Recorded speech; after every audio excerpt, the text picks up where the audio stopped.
masjidul aqsa hameenkii ay ahayd 14 bisha ramadaan sidaan ayuu ugu bilowday sidaan ayuuna ugu dhamaaday xasbuna allahu wa ni'mal wakiil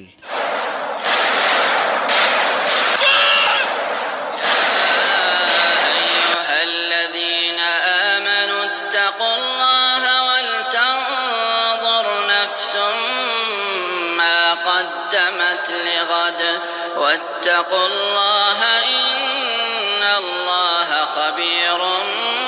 بما تعملون ولا تكونوا كالذين نسوا الله فأنساهم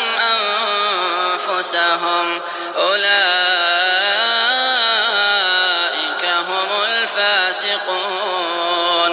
لا يستوي أصحاب النار وأصحاب الجنة لا يستوي أصحاب النار وأصحاب الجنة أصحاب الجنة